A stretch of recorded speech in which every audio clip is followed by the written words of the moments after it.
Կապի մեջ դոկտոր Չարլզ Ստենլիի հետ։ Կիսելավետարանը աշխարհով մեկ։ Նա տվել է մեզ լրատվամիջոցներ, ռադիո, որպեսզի կարողանանք ամեն օր ավետարանը հասցնել բոլոր երկրներին։ Բարի գալուս դոկտոր Չարլզ Ստենլիի կապի մեջ ծառայություն։ Կապի մեջ ծառայության ամենահետաքրքիր պահերից մեկն այն է, երբ աշխատում եմ կադրից դուրս խոսքի հետ։ Շատ անգամներ մտածում եմ, թե ինչպես պետք է դա անեմ, բայց մի պահ դադարում եմ եւ կրկին սկսում։ Խմբագիրը, որի հետ աշխատում եմ, շատ տաղանդավոր է։ Նա մտածում է պրոդյուսերի նման, որը մեծ օգնություն է ինձ համար։ Ես աշխատում եմ այն հաղորդման վրա, որը ծառայել է ինձ անցյալում։ Ամեն անգամ այս կամ այն հաղորդման վրա աշխատելիս ինքս ինձ հիշեցնում եմ, որ ինչ-որ մեկը լսելու է այն։ Մեր տեքստերի խմբագիրը խմբագրում է նաև դոկտոր Ստենլիի քարոզները ռադիոյի համար։ Իմ գործն է ամբողջական քարոզի տևողությունը դարձնել այնքան, որքան ռադիոհաղորդման կամ տեսանյութի տևողությունն է։ Երբ լսում եմ 1975-80-ական թվականների քարոզները, դա ինձ հիշեցնում է Աստծո խոսքի հավերժական լինելը։ Այն երբեք չի փոխվում։ Կապի մեջ ծառայությունում ես ղեկավարում եմ վեբ ռադիոկայանը։ Այս ծառայության մեջ ինձ դուր է գալիս այն, որ մենք իրականացնում ենք Մատթեոս 28-ի խոսքերը, տարածում ենք ավետարանը, տարածում ենք բարի լուրը։ Եվ դուք գիտեք, որ ծառայության նպատակն է մարդկանց առաջնորդել Հիսուս Քրիստոսի հետ հարաճուն փոխհարաբերության մեջ։ Դա պարզապես կարգախոս չէ, դա ծառայության սրտի բաբախն է, հասնել մարդկանց եւ օգնել, որ նրանք փոխվեն ու հասկանան, որ վախերը, կյանքի հանգամանքները, մտահոգությունները եւ հուսախաբություններն այլևս չեն կարող հետապնդել իրենց։ Եվ նրանց համար ամենաիրական բանը ավետարանն է, որ փոխել է նրանց սիրտը։ Կապի մեջ ծառայությունը ներկայացնում է կապի մեջ հաղորդումը, որը հեռարձակվում է Ատլանտայից, Աստծո շնորհքի եւ ձեր հավատարիմ աղոթքների ու նվիրատվությունների միջոցով։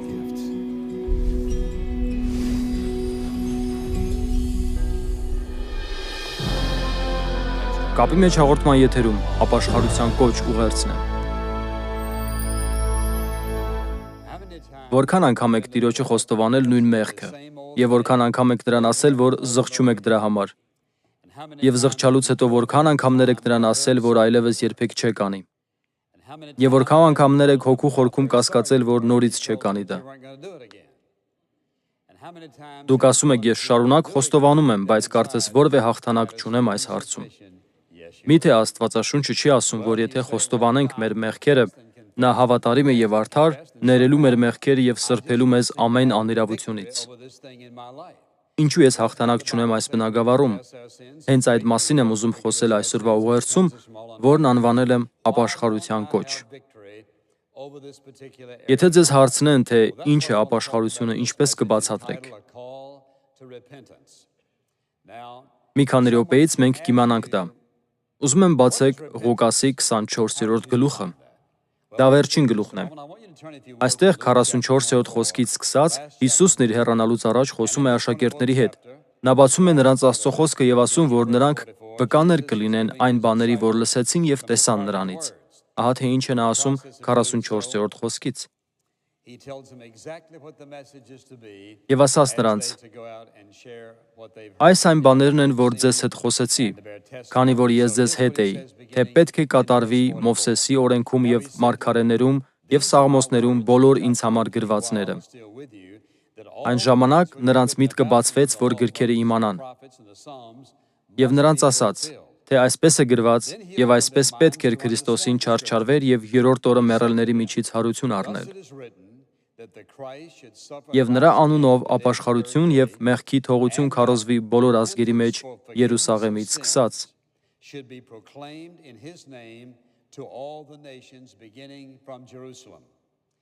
Եվ դուք այս բաների համար վկաներ եք, եւ ահա ես իմ հոր խոստմունքը կուղարկեմ ձեզ վրա։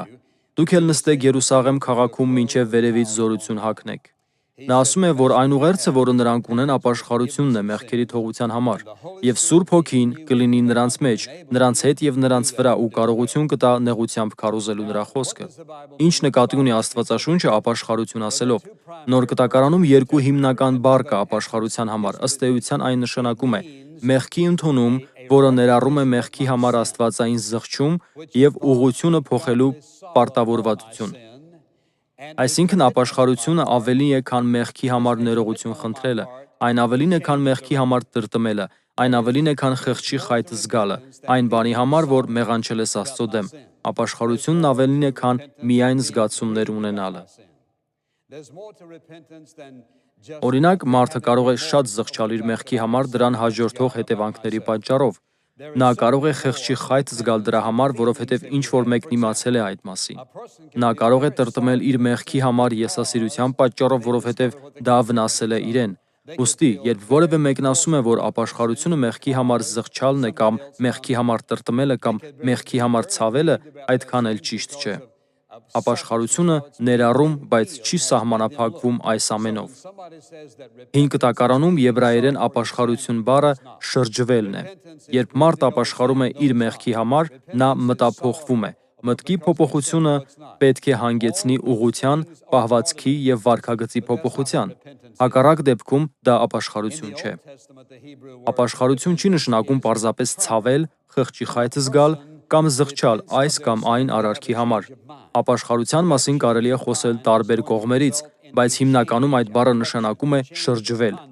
Այն մտքի փոփոխությունն է, երբ մարդն իսկապես մտափոխվում է Քրիստոսի, իր մեղքի, իր կյանքի վերաբերյալ, ընդունում, որ մեղքը հակառակ է Աստծուն եւ հակառակ է իրեն, ինչ որ բան է կատարվում նրա կյանքում։ Երբ Հիսուսը պատվիրեց մեզ քարոզել ապաշխարություն, նրա նպատակն էր, որ փոփոխություն լինի մարդկանց կյանքում, որովհետև մեղքի, անհնազանդության, ապստամբության մեջ ապրելով նրանք կկործանեն իրենց։ Աստված գիտի մեղքի բոլոր հետևանքները։ Այսպիսով, ապաշխարությունը մտքի, սրտի փոփոխություն է, որը հանգեցնում է պահվածքի եւ վարքագծի փոփոխության։ Եվ հիմնական պատճառը, որ մարդիկ հաղթանակ չունեն մեղքի հանդեպ, որը շարունակ վերադառնում են Աստծո մոտ միևնույն մեղքով, այն է, որ նրանց ապաշխարությունը լիարժեք չէ։ Դա լիարժեք ապաշխարություն չէ։ Այժմ նայենք, թե ապաշխարությունն ինչ տեղ ունի ոչ քրիստոնյայի կյանքում, ինչ տեղ ունի այն ոչ քրիստոնյայի կյանքում, եւ ինչ տեղ ունի այն հավատացյալի կյանքում։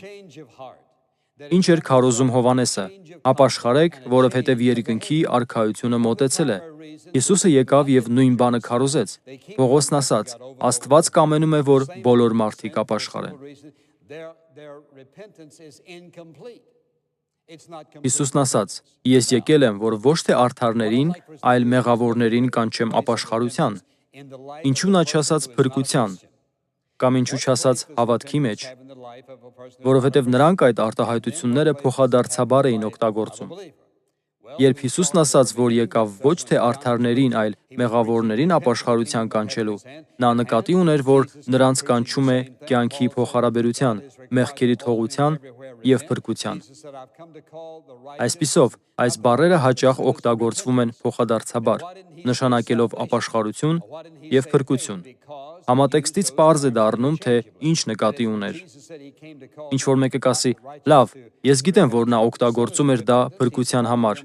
իսկ ինչ կասեք հավատքի մասին, կամ ինչ կասեք սուրբգրային այն խոսքի մասին, որոնք ասում են, որ մենք հավատքով ենք փրկվում։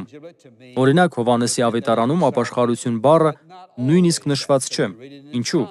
Այն պարզ պատճառով, որ նրանք հասկանում էին, որ հավատքն ու ապաշխարությունը կողք կողքի են։ Եթե ունեք իսկական հավատք, ապա կունենաք իսկական ապաշխարություն։ Օրինակ, Աստվածաշունչն ասում է. հավատա Տեր Հիսուս Քրիստոսին եւ կփրկվես։ Սրանք այն խոսքերն են, որ Պողոս առաքյալն ասաց Փիլիպպեցի բանտապետին, երբ վերջինս հարցրեց, թե ինչ անի, որ փրկվի։ Հավատա Տեր Հիսուս Քրիստոսին եւ կփրկվես։ Նա կարող էր ասել. հավատա եւ ապաշխարիր, բայց նրա մտքում այս երկուսն այնքան կապակցված էին, որ նա չէր կարող դրանք առանձնացնել։ Այստեղ կարևորն այն է, որ այդ մարդը հավատար Տեր Հիսուս Քրիստոսին։ Քիչ հետո ես ցույց կտամ, թե ինչու։ Օրինակ, Հովհաննեսը գրում է. Աստված այնպես սիրեց աշխարհը, որ իր միածին որդուն տվեց, որ ով որ հավատա նրան, չկորչի, այլ ունենա հավիտենական կյանք։ Ինչու նա չասաց հավատա եւ ապաշխարի, որովհետև նրա մտքում, նրանց մտածելակերպի մեջ հավատքը եւ ապաշխարությունը նույնն են, ինչ փրկությունը։ Դրանք նույն մետաղադրամի երկու տարբեր կողմերն են։ Օրինակ, ես ունեմ 25 ցենտանոց։ Մի կողմը մենք անվանում ենք գիր, մյուս կողմը ղուշ։ Եթե տամ ձեզ այս մետաղադրամը, ապա դուք կստանաք այն ամբողջությամբ, երկու կողմը միասին։ Դուք չեք կարող այն ունենալ առանց գրի և ղուշի։ Եթե տամ ձեզ թուղթ, որի մի կողմում մի բան է գրված, իսկ մյուսում մեկ այլ բան, դուք կստանաք այն ամբողջությամբ։ Դուք չեք կարող ունենալ 25 ցենտանոց առանց ղուշ ու գրի։ Դուք չեք կարող ունենալ փրկություն առանց հավատքի և ապաշխարության։ Այսպիսով հավատքն ու ապաշխարությունը կապված են իրար հետ։ Նրանք չէին տարբերակում այդ երկուսը, որովհետև նրանք ունեին այն գաղափարը, որ եթե հավատան Հիսուս Քրիստոսին, ինչ-որ բան կկատարվի իրենց կյանքում։ Իսկ ինչ է մկրտությունը։ Մկրտությունը չի փրկում մարդուն, այն ինչ-որ բանի խորհրդապատկեր է։ Ինչի՞։ Այն բանի, որ մենք մահացել ենք մեր հին ապրելակերպի համար ու թաղվել Քրիստոս Հիսուսում։ Այսինքն մեր կյանքը դրել ենք նրա մեջ և հիմա, ինչպես Աստվածաշունչն է ասում, հարություն ենք առնում կյանքի նորոգության մեջ, կատարվում է փոփոխություն։ Այդ է պատճառը, որ մենք ընկղմում ենք մարդկանց, որովհետև ընկղմումը մկրտության լավագույն խորհրդապատկերն է, մահանալ հին ապրելակերպի համար, թաղվել Քրիստոսում, հարություն առնել քայլելու կյանքի նորոգության մեջ։ Այնպես որ, երբ մտածում ենք, թե ինչու նա չասաց հավատա և ապաշխարիր, պետք է դիտարկենք այսպես. եթե ես իսկապես հավատամ Հիսուս Քրիստոսին, ընդունեմ, որ նա է իմ փրկիչը, որի մեղքը հակառակ է նրան, որ օրերից մի օր նա լինելու է իմ դատավորը, որ ես հաշիվ եմ տալու նրան, եթե հասկանամ, թե ով է նա, իսկապես հասկանամ, թե ով է նա և զղջամ իմ մեղքի համար ու գիտակցեմ, որ դա հակառակ է նրան և ինձ, եթե լինեի իսկական հավատք, կլինի նաև իսկական փոփոխություն։ Այժմ եկեք մի պահ մտածենք խոստովանության գաղափարի մասին։ Ինչ է այն նշանակում։ Խոստովանել նշանակում է ասել նույն բանը։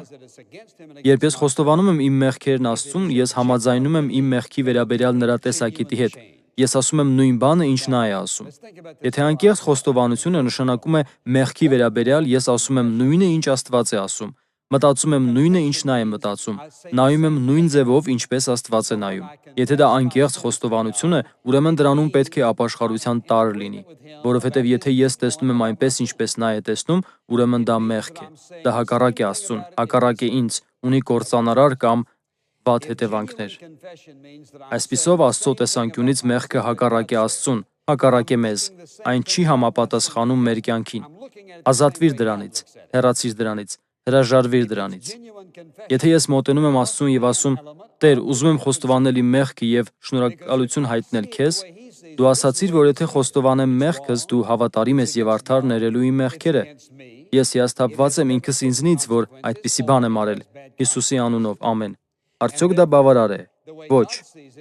Որովհետև ես կարող եմ խոստովանել այնպես, ինչպես շատերն են խոստովանում և չունենալ իսկական զղջում, իսկական ափսոսանք։ Ես կարող եմ պարզապես ասել. Տեր, դու ասացիր, որ եթե խոստովանենք մեր մեղքերը, դու հավատարիմ ես և արդար ներելու մեզ մեր մեղքերը, մաքրելու մեզ ամեն անիրավությունից։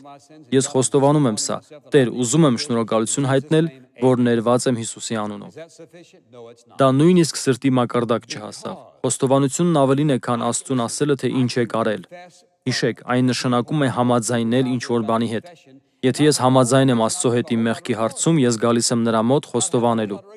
Եթե համաձայն եմ նրա հետ և խոստովանում եմ դա, ապա հասկանում եմ, որ նա ատում է մեղքը, ատում է նրա հետևանքների համար և ուզում է, որ այն վերանա իմ կյանքից։ Այն չի համապատասխանում իմ կյանքին։ Այդ մեղքը հակառակ է նրան և ինձ։ Ես գալիս եմ նրա մոտ, խոստովանում և համաձայնում նրա հետ։ Աստված, սա հակառակ է քեզ, սա հակառակ էր ինձ, սա տրտմեցրեց քո Սուրբ Հոգուն, սա չի համապատասխանում ինձ, դու ուզում ես, որ սա դուրս գա իմ կյանքից։ Ուստի ես անկեղծ որոշում եմ կայացնում շրջվելու սրանից։ Դա է լիարժեք ապաշխարությունը։ Լիարժեք ապաշխարությունը ինչ-որ բանի համար ցավելը չէ, քանի որ ամաչում ես դրա համար, կամ բռնվել ես, կամ ինչ-որ մեկին դուր չի գալիս դա։ Անկեղծ ապաշխարությունը խոստովանություն է։ Համաձայնություն Աստծո հետ նրա վերաբերմունքի, նրա տեսակետի շուրջ։ Համաձայնություն նրա հետ, որը հանգեցնում է որոշման, շրջվելու մեղքից, թողնելու այն և Սուրբ Հոգու զորությամբ պատասխանատվություն ստանձնելու, հեռացնել այն քո կյանքից։ Ահա թե ինչ է անկեղծ խոստովանությունը։ Դա է պատճառը, որ երբ մեր կյանքում որևէ մեղք է ի հայտ գալիս, պետք է անմիջապես ապաշխարենք։ Հաճախ մենք ոչ համոզիչ, մակերեսային կերպով ենք խոստովանություն կատարում։ Ես հիասթափվել եմ ինքս ինձնից։ Օ Աստված, գիտեմ, որ հիասթափեցրել եմ քեզ։ Դու չես կարող հիասթափեցնել Աստծուն։ Նա գիտի անցյալը, ներկան եւ ապագան։ Հիասթափվելու համար պետք է ունենալ սպասումներ։ Նա չի հիասթափվում, բայց տրտմում է։ Բայց ես մտածում եմ, որ նրան ամենից շատ տրտմեցնում է այն, երբ մոտենում ենք նրան եւ խոստովանում մեր մեղքը, թեթևամտորեն նայելով դրան։ Մեղքը մեղք է Աստծո աչքերում։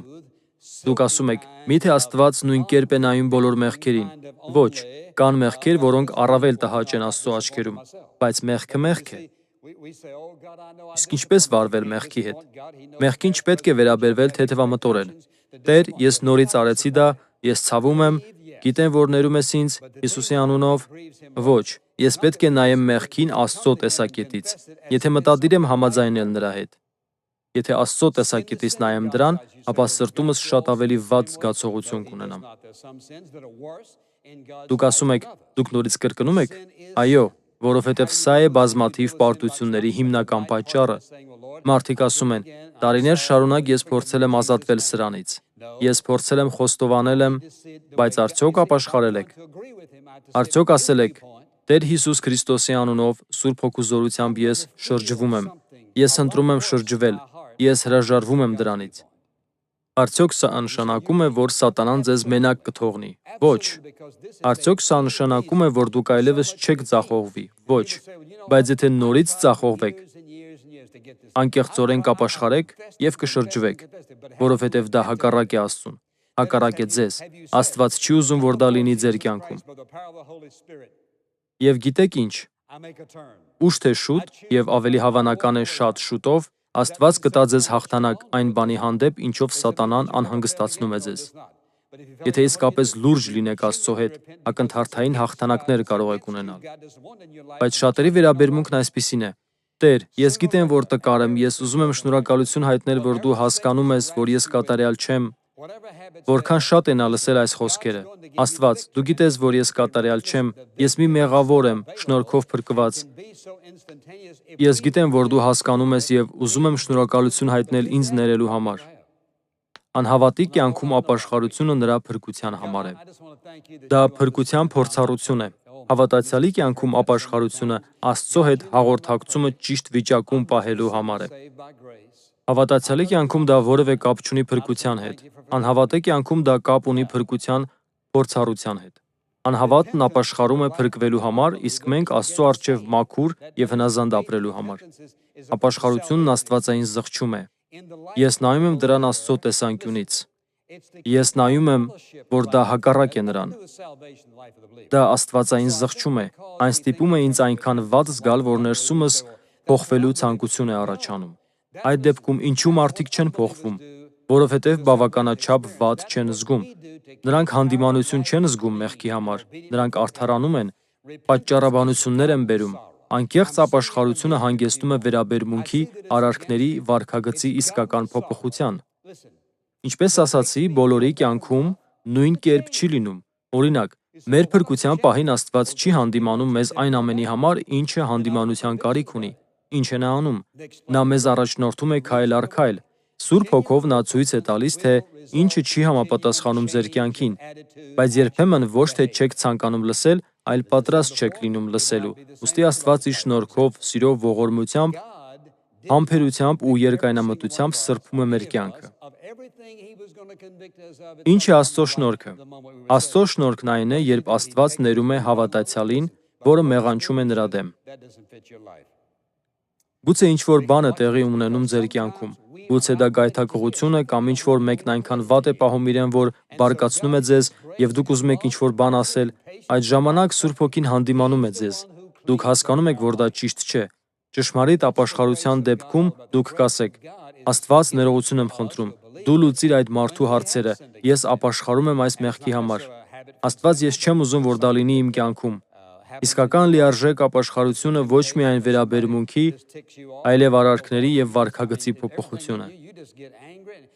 Մենք ունենք իրավունք ակնկալելու, որ աստվածապաշտ մարդիկ ապրեն բարեպաշտ կյանքով, բայց մենք պտուղների տեսուչ չենք։ Ոմանք քննադատում են մեզ. ես պտուղների տեսու չեմ Հիսուսի համար։ Չեմ կարծում, որ Աստվածաշնչում կա խոսք այն մասին, որ Աստված մեզ պտուղների տեսուչի պարգև է տվել։ Նա շատ հստակ պնդում է անում Մատթեոսի 7-րդ գլխում։ Լսեք, թե ինչ է ասում նա այս կապակցությամբ։ 21-րդ խոսքից կարդում ենք. Ոչ թե ամեն ինձ Տեր, Տեր ասողը կմտնի երկնքի արքայություն, այլ նա, որ կատարում է իմ հոր կամքը, որը երկնքում է։ Որն է հոր կամքը։ Վստահել Տեր Հիսուս Քրիստոսին որպես անձնական փրկչի։ Դա ներառում է նաև ապաշխարությունը և փոփոխությունը։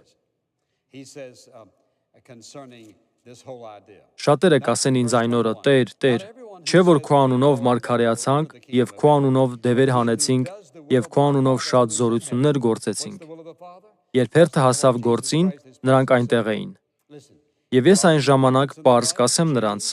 թե երբեք ձեզ չեմ ճանաչել, ինձնից դեն գնացեք, ով անօրենություն գործողներ։ Տեր, Տեր, միթե մենք բազում հրաշալի գործեր չենք արել քո անունով։ Ես երբեք չեմ ճանաչել ձեզ։ Դա սրտի վիճակ է։ Եթե իրական փրկություն լինի, դա կնշանակի վերաբերմունքի փոփոխություն։ Ակնթարթային փոփոխությունը տեղի ունենում այն ժամանակ, երբ անհավատից դառնում ենք հավատացյալ, և դա ներառում է նաև ապաշխարությունը։ Փոփոխություն կատարողն Աստված է։ Այն պահին, երբ վստահում ենք Տեր Հիսուս Քրիստոսին որպես ձեր անձնական փրկչի, վայրկյանական փոփոխություն է կատարվում։ Դա առաջին բանն է, որ տեղի է ունենում։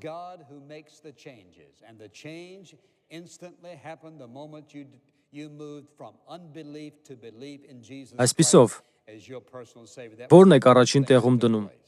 Փոփոխությունը, թե հավատքը։ Ոչ մեկը։ Դուք ունեք մետաղադրամի երկու կողմերը, ունեք հավատք և ապաշխարություն փրկության համար։ Երբ խոսքը վերաբերում է հավատացյալներին, մենք ունենք պատասխանատվություն, մենք հաշվետու ենք Աստծո առջև։ Մենք պատասխանատու ենք մեր ապրած կյանքի, և ապաշխարությունը պետք է լինի մեր կյանքի կարևոր մասը, որովհետև փոփոխություն չի լինի, եթե խոստովանությունն առանց ապաշխարության լինի։ Ապաշխարությունն այն է, որ ուժ է տալիս խոստովանության, որովհետև երկուսն իրականում անքակտելիորեն կապված են իրար։ Եթե կա անկեղծ խոստովանություն, ուրեմն այն պետք է ներառի նաև իրական ապաշխարություն, մտքի, սրտի, վարքի փոփոխություն։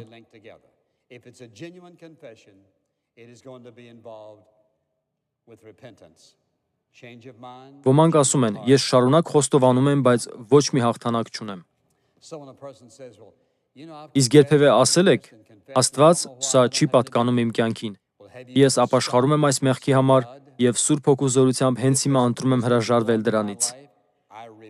Ես զգում եմ, որ կարող եմ հրաժարվել դրանից։ Դու ունես Սուրբ Հոգու զորությունը քո ներսում, որը կարողություն է տալիս հրաժարվելու դրանից։ Այժմ լսեք ուշադիր։ Ո՞րն է մեղքի խաբեությունը։ Սատանան ասում է. մեկ անգամը քեզ չի վնասի, երկուսն էլ չի վնասի, երեքն էլ չի վնասի, չորսն էլ չի վնասի։ Բոլորն էլ սխալվում են։ Ի վերջո, մեղքի շղթան փաթաթվում է ձեր շուրջը, և դուք ստիպված եք լինում ապաշխարել ամենակարող Աստծո առջև և սոսկալի պայքարի մեջ եք մտնում։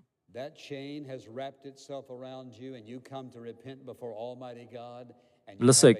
երբ մեղքը հայտնվում է ձեր կյանքում, անմիջապես պետք է լուծել դրա հարցերը։ Հակառակ դեպքում թույլ կտաք, որ Սատանան տիրի ձեր կյանքին։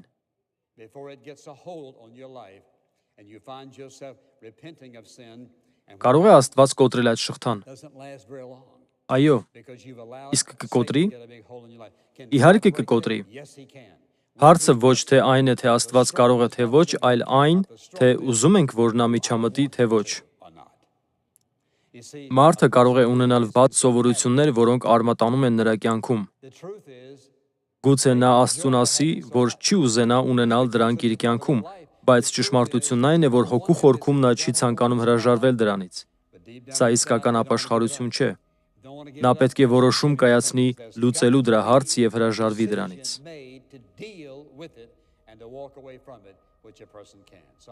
Ուզում եմ ասել, որ եթե երբեք չեք վստահել Հիսուսին որպես ձեր փրկչի եւ սպասում եք, որ ձեր կյանքը կմաքրվի, ապա մոռացեք դա։ Այդպես չի լինում։ Աստված կմաքրի ձեր կյանքը, բայց դուք պետք է խնդրեք Տեր Հիսուս Քրիստոսին ներել ձեր մեղքերը, ընդունելով, որ դրանք հակառակ են Աստծուն եւ ձեզ, հավատալով, որ նա մահացավ խաչի վրա եւ լիովին վճարեց ձեր մեղքի գինը։ Եվ այն պահին, երբ հոժարությամբ ասեք, այո, ես հավատում եմ, որ Հիսուս Քրիստոսը նա է, ինչ գրված է նրա մասին, հանկարծակի կփոխվեք։ Կկատարվի ակնթարթային փոփոխություն, երբ ձեր կյանքը դնեք նրա ձեռքերի մեջ, հավատաք Հիսուս Քրիստոսին մեղքերի թողության համար, ձեր կյանքում արմատական փոփոխություն կկատարվի եւ այդ փոփոխությունն ակնհայտ կդառնա ձեր ամբողջ կյանքի ընթացքում։ Եթե դուք հավատացյալ եք եւ կրկին ու կրկին միևնույն տաշտակի առջև եք կանգնում, կռանում եք մահճակալի մոտ կամ պառկում մահճակալին եւ ասում այս խոսքերը. Տեր, համաձայն Հովհաննեսի 1:1-9 խոսքի, ես նորից խոստովանում եմ, բայց չունեմ հաղթանակ, ապա ավելի քան հավանական է, պատրաստ չեք եղել անկեղծորեն դեմ առ դեմ կանգնելու մեղքի էությանը, դրա հետևանքներին եւ չեք զղջացել այնքան, որ ընտրեք հրաժարվել դրանից, մերժել դա, թողնել դա։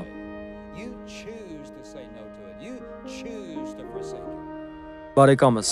երբ ընտրում եք հրաժարվել դրանից, Աստծո զորությունն օգնում է ձեզ իրականացնելու ձեր որոշում։ Եթե օրհնվեցիք այսօրվա հաղորդմամբ, խնդրում եմ այցելեք մեզ in-touch.org կայքում։ Կապի մեջ աշխարհով մեկ մարդկանց առաջնորդել Հիսուս Քրիստոսի հետ հարաճին փոխհարաբերության մեջ եւ հզորացնել տեղական եկեղեցին։